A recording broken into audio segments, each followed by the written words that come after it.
Las montañas de Marruecos. Parece que podrías llegar en un abrir y cerrar de ojos, ¿verdad? Es el estrecho de Gibraltar, donde Europa y África casi se tocan. Pero si hemos conquistado el espacio y construido islas artificiales, ¿por qué no hay un puente aquí? Hoy descubriremos los secretos que oculta este abismo. Antes de sumergirnos, dale like al video, suscríbete y cuéntame en los comentarios, ¿crees que es falta de dinero, de tecnología o que simplemente la naturaleza no quiere que crucemos? Vamos a descubrirlo. La geografía mundial nos regala, en ocasiones, coincidencias que parecen invitaciones directas al ingenio humano. Si observamos un mapamundi con detenimiento, hay un punto donde dos mundos casi se tocan, separados apenas por una fina línea azul que parece insignificante en comparación con la inmensidad de los océanos. Hablamos del estrecho de Gibraltar, ese umbral místico donde el mar Mediterráneo se rinde ante el océano Atlántico y donde las costas de España y Marruecos se miran con una cercanía casi provocadora. Esta brecha ha sido, desde la antigüedad, el fin del mundo conocido, las famosas columnas de Hércules, un límite que hoy parece más un capricho geográfico que una barrera infranqueable. Apenas 14 kilómetros separan Punta de Oliveros, en Europa, de Punta Cires, en África. Para ponerlo en perspectiva, existen puentes en el mundo que superan con creces esa longitud, como el gran puente de Danyang Kunshan en China, que mide 164 kilómetros. Incluso en Occidente, el puente Vasco da Gama en Portugal o el de la calzada del lago Pontchartrain en Estados Unidos hacen que 14 kilómetros parezcan una distancia de principiantes. Entonces, surge la pregunta inevitable que ha desvelado a visionarios durante décadas. ¿Por qué, en pleno siglo XXI, no existe un puente que una estos dos continentes? La respuesta no es una cuestión de falta de voluntad política ni de presupuestos ajustados, sino una batalla épica contra las fuerzas más indomables de la naturaleza. No es solo construir una carretera sobre el mar, es intentar domar un caos de fuerzas físicas que convergen en un solo punto. Para comprender la magnitud del problema, debemos mirar hacia abajo, mucho más allá de la superficie azul y calmada que ven los turistas desde el Peñón de Gibraltar. El primer gran obstáculo es lo que podríamos llamar el abismo submarino, mientras que la mayoría de los puentes marinos se construyen en aguas relativamente poco profundas o sobre plataformas continentales estables. El estrecho de Gibraltar es una anomalía geológica, un tajo profundo en la corteza terrestre. En su punto más estrecho, las profundidades alcanzan los 300 metros y en otras zonas cercanas, el lecho marino cae en picado hasta los 900 metros. Construir un puente tradicional requiere pilares sólidos que se asienten en el fondo. Sin embargo, clavar estructuras de soporte a 300 metros de profundidad, lo que equivale a casi 3 veces la altura de la Torre Eiffel bajo el agua, es una tarea que roza lo imposible para la tecnología actual. A estas profundidades, la oscuridad es total y las presiones son aplastantes. La presión hidrostática a esos niveles es inmensa y el costo de materiales y logística para erigir tales columnas sería astronómico. Además, el suelo no es arena suave, es un terreno escarpado y rocoso, lo que obligaría a diseñar cimientos capaces de soportar no solo el peso del puente, sino la fuerza destructiva de un entorno submarino hostil. La estabilidad de una estructura tan alta bajo el agua se vería comprometida por el simple peso de su propia construcción antes de que el primer auto pudiera cruzar. Pero supongamos por un momento que logramos cimentar esos pilares monumentales. El siguiente enemigo a batir sería la invisible pero brutal fuerza de las corrientes marinas. El estrecho funciona como un gigantesco embudo donde el Atlántico y el Mediterráneo mantienen un combate eterno por el equilibrio. Debido a las diferencias de salinidad y temperatura, las aguas fluyen en dos direcciones opuestas de forma simultánea. El Mediterráneo, más cálido y salado, pierde agua por evaporación y succiona la superficie del Atlántico hacia adentro. Así, el agua superficial entra con furia desde el Atlántico, mientras que el agua profunda, más densa y salina, escapa hacia el océano por la parte inferior. Este fenómeno crea un efecto de empuje y jale constante sobre cualquier objeto sumergido. Las corrientes pueden alcanzar velocidades de hasta 5,6 km por hora, pero lo más peligroso no es su rapidez, sino su turbulencia. Estas corrientes generan remolinos y flujos internos que someterían a los pilares de un hipotético puente a una tensión lateral fatigante y peligrosa. Es un entorno dinámico donde la estructura nunca estaría en reposo, enfrentándose a un desgaste estructural que obligaría a un mantenimiento tan complejo como costoso. Cada segundo, miles de toneladas de agua golpearían el cemento con la fuerza de un martillo hidráulico constante. Hacemos una pausa necesaria. Lo que estamos descubriendo sobre las corrientes y la profundidad es una locura, ¿cierto? Si te apasionan estos misterios de la ingeniería, no olvides compartir este video con alguien que ame la ciencia.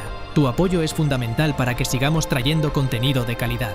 Si aún no lo has hecho, dale like para que el algoritmo nos recomiende y suscríbete activando la campanita para no perderte ningún estreno. ¿Te imaginas cruzar este puente en tu auto viendo África a un lado y Europa al otro? Deja tu opinión abajo en los comentarios. Seguimos con el peligro de los terremotos. desafíos. Si el agua no fuera suficiente desafío, el aire reclama su parte del protagonismo en la superficie. El estrecho de Gibraltar es uno de los pasillos de viento más potentes del planeta, un túnel de viento natural donde las presiones atmosféricas del Atlántico y el Mediterráneo chocan sin piedad. El famoso viento de levante y su contraparte, el poniente, son acelerados por la orografía de las montañas circundantes, como el Atlas en Marruecos y la Sierra Sur en España, creando un efecto Venturi. Esto genera rachas que en invierno pueden superar fácilmente los 100 km/h con una regularidad pasmosa. Un puente de 14 kilómetros de largo sería una vela gigante expuesta a estos vendavales. Los puentes colgantes, que serían la única opción teórica para salvar semejantes luces entre pilares, son extremadamente sensibles al viento. Un ejemplo histórico es el puente de Tacoma Narrows, que colapsó por la resonancia inducida por el viento.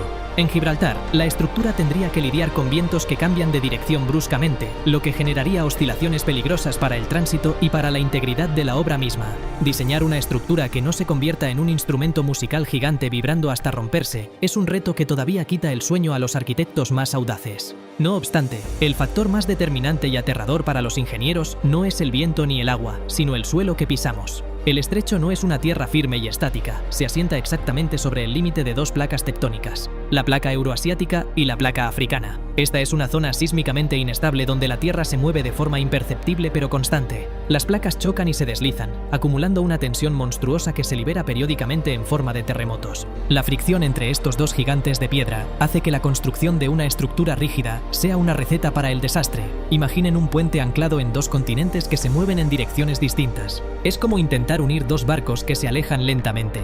Cualquier puente o túnel debería ser capaz de absorber movimientos laterales y verticales masivos sin fracturarse. Aunque hoy existen tecnologías para edificios antisísmicos en ciudades como Tokio o San Francisco, aplicarlas a una infraestructura de esta escala, sometida además a la presión hidrostática del mar y los vientos huracanados, eleva la complejidad técnica a niveles que, por ahora, la ciencia prefiere observar con cautela. No estamos hablando de un temblor cualquiera, sino del riesgo de un evento mayor en una de las zonas de falla más activas de la región. Ante la imposibilidad técnica de un puente de pilares, se han barajado otras alternativas fascinantes que parecen sacadas de una novela de Julio Verne. Una de ellas es el puente flotante, una estructura sostenida por pontones gigantes anclados al fondo mediante cables de alta resistencia. Aunque esto solucionaría el problema de la profundidad, dejaría el puente a merced de las corrientes superficiales y el tráfico marítimo, ya que el estrecho es una de las rutas comerciales más transitadas del mundo, con más de 300 barcos cruzando cada día. La otra gran opción es el túnel submarino al estilo del Eurotúnel que une Francia con Inglaterra.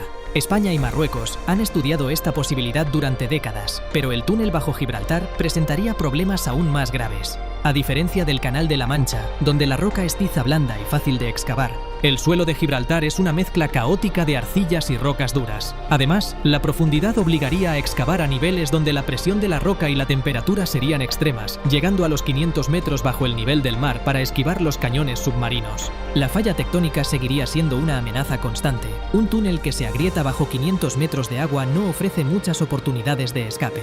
En conclusión, la ausencia de una conexión física entre Europa y África en el estrecho de Gibraltar es un recordatorio de que, a pesar de nuestros avances y de haber llegado a la Luna, la naturaleza todavía impone sus límites. Es un recordatorio de humildad.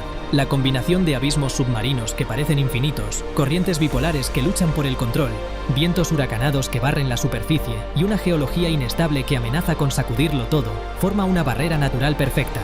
Por ahora, estos factores mantienen a los dos continentes como vecinos cercanos, casi amantes que solo pueden saludarse a través del mar.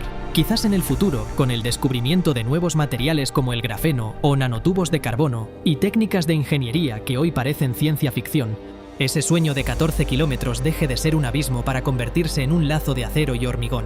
Pero hasta que ese día llegue, el estrecho seguirá siendo el guardián indomable de sus propias fronteras, recordándonos que hay lugares donde el hombre todavía no tiene permiso para construir. Al final, la naturaleza sigue siendo la reina absoluta en el estrecho. 14 kilómetros de separación parecen poco, pero son un muro de viento, agua y placas tectónicas que desafían nuestra capacidad actual. Gracias por llegar hasta aquí y explorar conmigo este rincón del mundo donde la geografía nos pone a prueba. Si este contenido te aportó valor y te hizo ver el mapa de una forma distinta, recuerda suscribirte, darle like y compartir el video para que nuestra comunidad de mentes curiosas siga creciendo. No te vayas sin dejar tu comentario sobre qué otro misterio geográfico o megaconstrucción imposible deberíamos investigar en el próximo video. Yo soy tu guía en estas curiosidades y nos vemos pronto. Hasta la próxima.